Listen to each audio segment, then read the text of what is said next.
So good morning, everyone. Yeah, I'm Tom Thackray. I'm the Decarbonisation Director at the CBI. Some of you might know the CBI is the Confederation of British Industry. So we're the UK's largest business representative organisation. And as Decarbonisation Director, that involves trying to create the conditions to enable businesses to invest in becoming more sustainable from an environmental perspective. And sometimes that's a government-facing job. At the moment, it's difficult to know which way to face with that part of the job.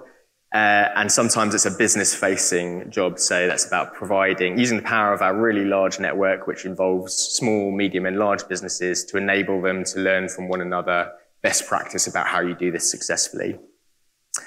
I thought I'd use my presentation today to just give you some reflections about what I'm hearing from our members across the UK about how they're approaching sustainability and the environmental challenge at the moment. I would say I've worked at the CBI for a number of years, as the thumbnail showed. That's a pretty old picture of me, and I've got a lot grayer since then. But I've worked for the CBI for a number of years, but I've never been so popular. And I don't think that's because I've changed. I think it's because what I've worked on has become a lot more in vogue, a lot more interesting to businesses, particularly the net zero challenge. So why do businesses care so much? I think you always have to start this kind of conversations about why it matters to business with the sort of human element, I think. And the picture on the slide is a representation of the floods in Pakistan from earlier this year, a real human tragedy, which is shocking to everyone, and shocking to businesses as well. Businesses are made up of human beings, and I think businesses in the CBI's memberships are driven by the purpose of making that kind of eventuality happen less frequently. Obviously, these extreme weather events are happening with more regularity, and they're not just in far off places across the world, also happening in the UK with the sort of rising temperatures, which are becoming evident in the very hot summers that we're seeing. So the extreme weather events impacting businesses and their supply chains is one element of it. Secondly, customers of businesses are really starting to demand change as well, and that's whether you're in a B2B market or a B2C market. In the B2B side, there's an example of Walmart, for example, that set themselves a 2030 decarbonisation agenda, and through that, their engagement with their suppliers, they've managed to cut 93 million metric tons of carbon dioxide out of their supply chain. So you can see that B2B element, that engagement between business having a real impact on the ground. Thirdly, investors are really onto this now, and I think the finance community are starting to up their requirements on businesses to become more sustainable. Firms that have a higher ESG rating now, so are doing better things when it comes to their environmental, their social, and their governance sustainability standards, they can already attract a lower cost of capital relative to their peers. So it's worthwhile doing from a finance perspective. And fourthly, I think smart businesses can see that in the UK we have a net zero target, which is a legally binding target, and it has cross-party political support. So if you want to catch the tailwinds of the regulations that are going to change, you need to be starting to think about this so that you're prepared for any regulatory change that comes down the track. I think when we're in the world of, our previous target was about reducing carbon dioxide emissions by 80% by 2050. Now we're 100%. Basically, all businesses are involved and all businesses need to be thinking about it. And that's why I've become a lot more popular over the last number of years. I would say there's also some hard economics behind the business transition as well. The example on the screen relates to the total cost of ownership of electric vehicles for different sizes of vans. And you can see for a light van, if you're upgrading your fleet of light van vehicles, the inflection point where the total cost of ownership was cheaper for the electric version was reached in 2019. The medium-sized vans were likely to hit that point in the next 1 or 2 years. So you can see it's the smart, rational choice to move to a lower carbon technology when it comes to electric vehicles in light vans. And there's many other examples across the economy where it makes sense from that perspective. From the CBI's perspective as well, we're also interested in the macroeconomic opportunities. And we think the UK's best chance of getting towards higher levels of growth prosperity, living standards is by economic transformation. And the UK has established itself as a global leader when it comes to net zero, one of the few countries of the world that has targets which are in line with a pathway that would see temperatures rising in line with the commitments of the Paris Agreement in the UN. So definitely globally leading. And therefore, we have the opportunity to steal a march on the competition internationally when it comes to the development of technologies in things like hydrogen, carbon capture, sustainable aviation fuels, small modular reactors in the nuclear industry, energy efficiency, you name it, actually. The UK has a lot of potential when it comes to growing those technologies, growing those markets, and growing exports. So that's why the CBI is really keen on the agenda as well. And as a result, businesses are making commitments. The visual on the slide there is the Race to Zero campaign, which is a UN-backed campaign, which businesses are able to affiliate with if they've set themselves a science-based target to reach net zero in their own operations and those of their supply chain by 2050 at the latest. Nearly 70% of companies in the FTSE 100 now are aligned with that campaign, meaning that they do have a credible science-based target to reach net zero on that time frame. 2,000 firms in the UK in total, all sizes of firms are aligned with the Race to Zero campaign.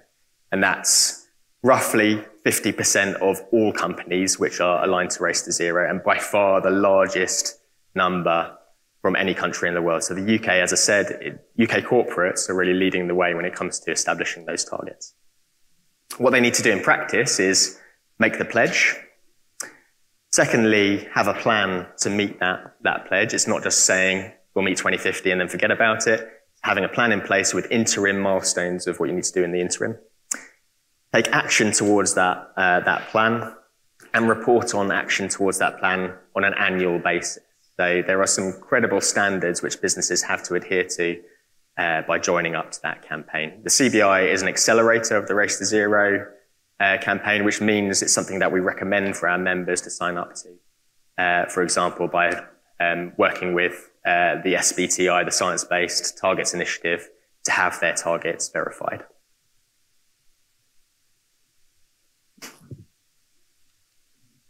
I realise I've sort of painted quite a rosy picture how easy this is going to be to get to net zero, why businesses are up for it, and why it's so important. But it's not plain sailing on the journey to net zero. And we talk to businesses all the time about the challenges that they're facing and actually meeting the commitments that they've made. On this slide, I've just tried to summarise some of the main challenges that we hear on the most regular basis, and just to take you through a few of them. Firstly, there are challenges based on strategy.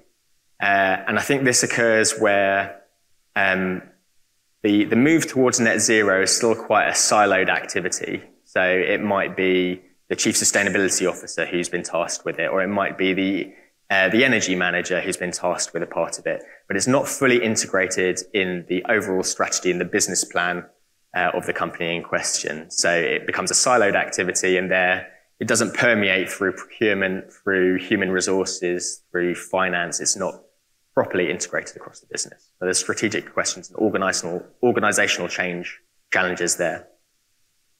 Secondly, there are administrative challenges. And I think the largest one of those is, for complex businesses, is dealing with Scope 3 emissions. So if you're Sainsbury's, all the products from Sainsbury's are sourced from 60 different countries across the world, in 2,000 different sites. Those countries will have different reporting standards. They'll have different regulatory standards, and Sainsbury's, having set itself a net zero target, will have to get all of that information in about their suppliers, how they are faring when it comes to their emissions profile, and engage with them to do better. And that's an incredibly complex challenge for different parts of the economy. So there's administrative challenges as well. For some sectors, there are still technology challenges as well. So although some technologies are becoming cheaper, in hard-to-abate sectors, I'm thinking heavy industry, aviation, shipping, for example, either the technology pathway is less certain or the cost of the technology is still prohibitive. And that's where I think the CBI campaigns for government and industry to co-invest so that we can move those technologies along the along the sort of technology readiness level so that they become cheaper over time. Then there are human challenges on the skills side. Sometimes those are technical things, and you've got that shift from the fossil fuel economy moving towards the low carbon economy, and that necessitates different things from our skill system. But also there are sort of softer skills, and I think this is where general education levels around what's needed to be a net zero economy probably needs to be understood across different parts of business. So understanding how different business practices impact on the company's net zero targets is what businesses need help with. And then finally, there's financial challenges, and I think particularly at the moment, trading conditions are challenging with the energy crisis, with continued disruption to supply chain, with labour shortages across the economy, and that's putting pressure on the business case for net zero investments relative to other things that businesses could spend their money on. And then there is the energy situation with our members as well. They've been impacted profoundly over the last year to 18 months with the energy crisis. Prices are incredibly volatile. They've come down in the spot market recently, but you can see the overall trajectory for this winter. Buying energy for this winter is incredibly different to what it's been in previous years, and a lot more challenging for businesses. And if you're renegotiating your contract with your supplier at the moment, you'll be lucky to get double the price compared with last year, what we're hearing from members. The government has stepped in with some support through the Energy Bills Relief Scheme, which is welcome, but that only lasts for 6 months. And this is a crisis which is likely to last 18 months. If we're lucky, 2 years more realistically, maybe even further than that. So we need more sustainable solutions to help businesses manage their energy costs over that medium term.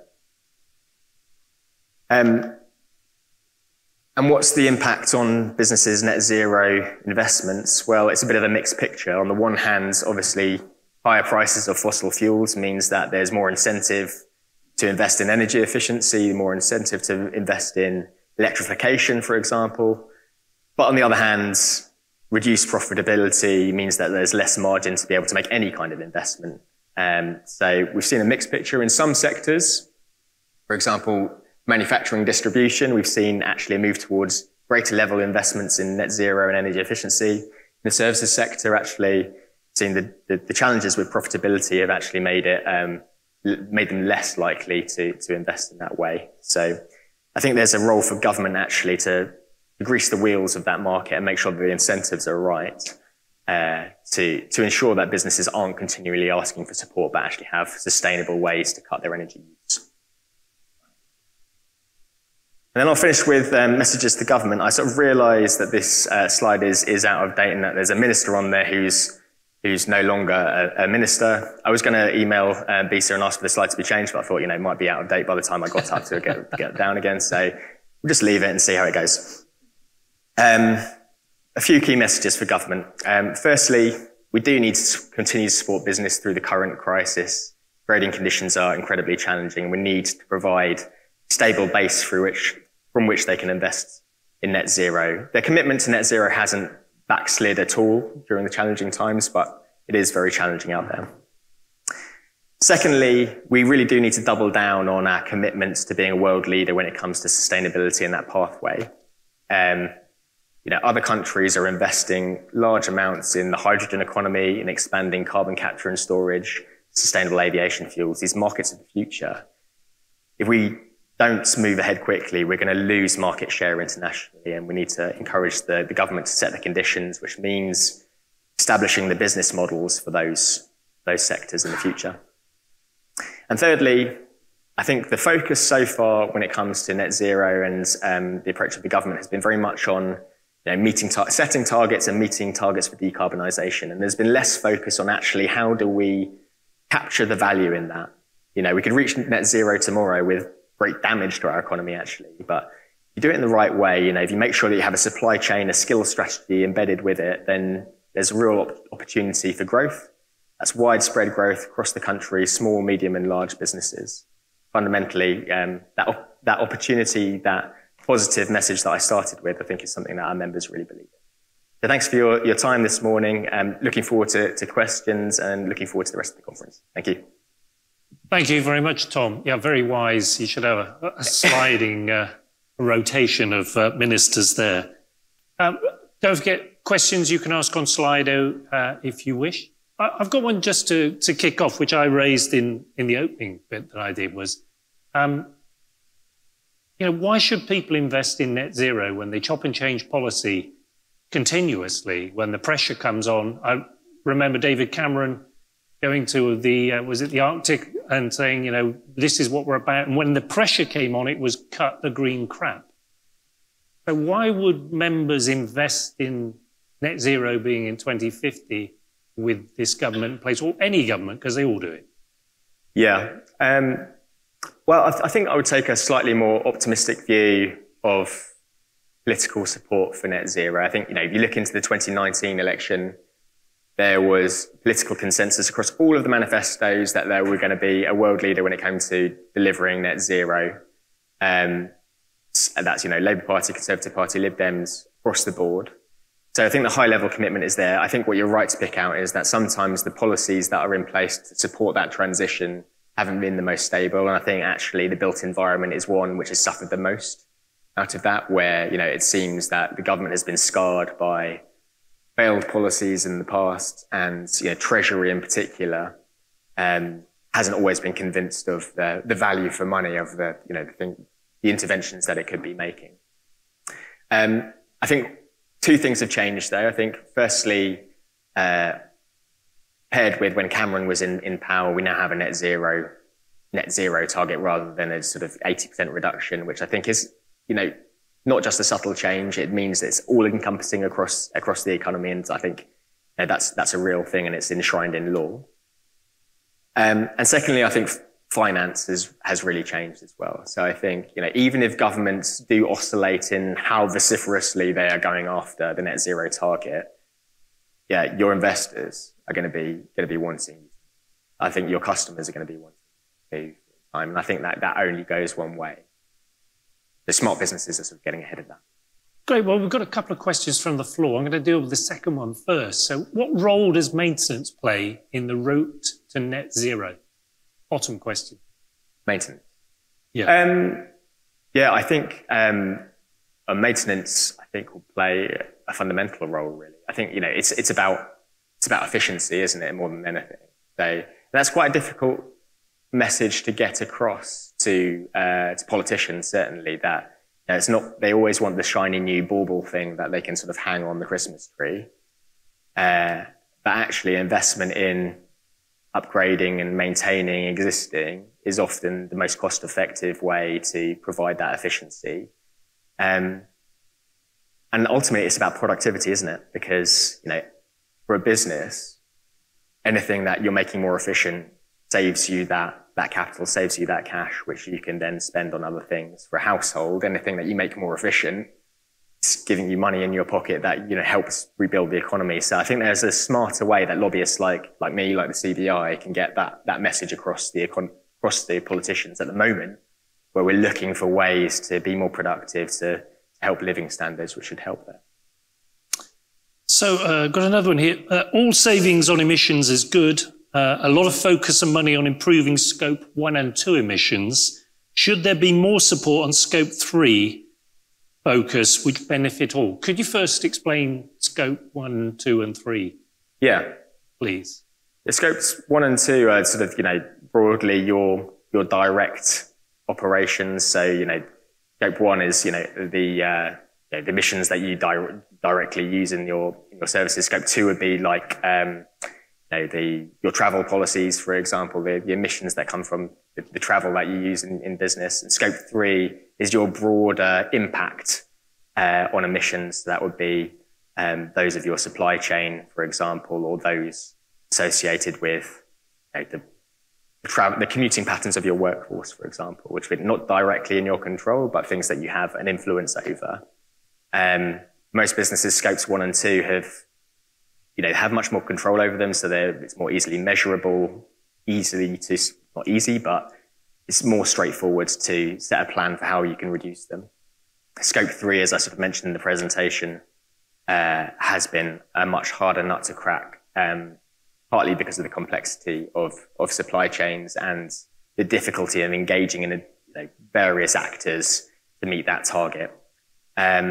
Support, I'm not sure what the support would look like and who that support comes from, apart from, I could plug the CBI here and say, we have forums through which we can get businesses together to share best practice about how they are tackling that challenge of Scope 3 emissions, the systems that they have in place, the technology that they're using, how do you have a good conversation with your supply chain, that kind of practical how-to approach, I think, is what we would. Great, thank you. The next question. Net zero is a global systematic issue. What solutions would you prescribe for the biggest carbon users in the world, China and America, etc.? Well, I think COP26 last year was in Glasgow was a bit of an inflection point, I think, for those two large emitters in terms of their commitments to decarbonisation. You look at China, well, before last year, UK had the largest deployment of offshore wind capacity in the world. Since last year, China now has double the capacity of the UK. So, if you see the pace at which China can deliver infrastructure at that scale, they're serious about this transition. Obviously, they won't do it in a way that damages their sort of economic growth priorities, but they, I think, are bought onto the idea that they can be a leading player in those technologies as well, and they're investing heavily. So I would say there is movement there. And again, in America, I think, compared with the UK, the political consensus between left and right is probably not there in the same way that we enjoy here.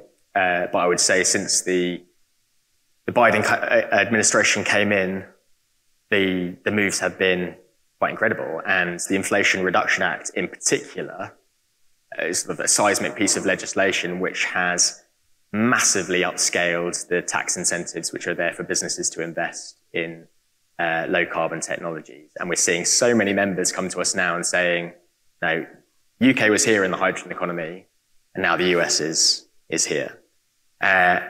So, take the point about, we need all countries to move. I feel like many countries are moving in the run up to COP26 and beyond.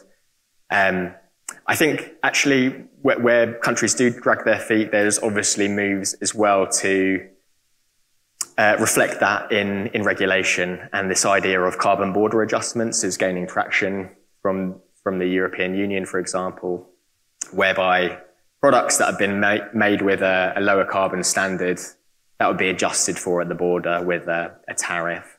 It's a very complex piece of policy, and there are pitfalls that we could fall into in implementing it, but I think those ideas are becoming more and more used. Okay, next one. Upskilling and culture change is at the heart of making the changes work. Does the CBI have any initiatives to support this, and are you working with educators? We have nascent initiatives to support this. So I think one of the things I'm most proud that we've done in the last year is set up a sustainability community. So previously, we've been traditionally quite a government-facing organisation, and the role of sustainability director, chief sustainability officer has been, not someone that we've talked to very much. But recognising how important this has become to our members, we've set up this new community, which is really that forum through which they can tackle shared problems, hear from expert speakers, share best practice, sometimes sell to one another. It's that really conducive to collaboration and doing business with one another. And we've set that up with it has a monthly meeting or webinar or activity. It's free for any of our members to join, and it's really, really popular. I think there's been a gap for that. I think when it comes to educators, there's no reason why we wouldn't bring educators into that forum for that job role. The other thing that we're exploring through the group is how that problem that I mentioned in my presentation around different business units needing to understand what it means for them. think this is our means of, because we talked to those different business units, procurement, finance, actually bringing the sustainability person into the room with the procurement person and understand, getting them to speak the same language in a more sort of educational way is something that we're looking to do. Okay. Well, as a follow-on to that, then, the most difficult thing, I think, for most businesses, particularly SMEs, is where do I start? Yeah. It's such a huge subject that you fear you might invest in the wrong thing or go down the route. So what would be the first thing that our members should do? Where should they start? So the CBI is part of a collaboration of organisation which has set up a platform called the Zero Carbon Business Hub. Hopefully we can share some materials after the event. I'm happy to provide the link. But it's a really good one-stop shop for, things that you should do best. It's got links to the best practice advice on those various areas, whether it comes to measurement, energy efficiency, reporting, all of those sort of various factors which makes up a good strategy. You can sort of go through it. Or even if you're dealing with a sort of short-term challenge, like what do I do about my energy costs right now? There's really good materials on there which we can point to. But yeah, hopefully we can share that. Actually, BESA are members of the CBI, so we can tap into that resource. As you saw during the lockdown webinars, we gave a daily report about what the CBI was doing and saying about stuff. So it does work. Good stuff. So a final question, and I'm not sure that I fully understand it. Could I ask whoever asked the historic buildings question just to put their hand up? Nobody asked it? Pardon. Yeah, it was about, so the point was, should we be doing more in existing buildings than building new stuff? Was that it? Okay, so the question was, to achieve net zero, it was suggested that working on historic buildings would be the best practice. Is this achievable, and do you see it going down this route? So instead of building new, we should be using the existing built environment first. I think that's a good principle, obviously. I think, there's a lot of embedded carbon in buildings, isn't there? So there's, danger in starting again that you sort of unleash a lot of that carbon anyway. So definitely, you need to consider that first. I think one of the things that holds us back a little bit is that we don't have, the planning system doesn't really give business the certainty that it requires at the moment. Local authorities are encouraged to come forward with local area energy plans, which will give a profile of their building stock, whether that's residential or commercial, and their strategy for delivering local net zero targets. But the coverage of local area energy plans is very, very small.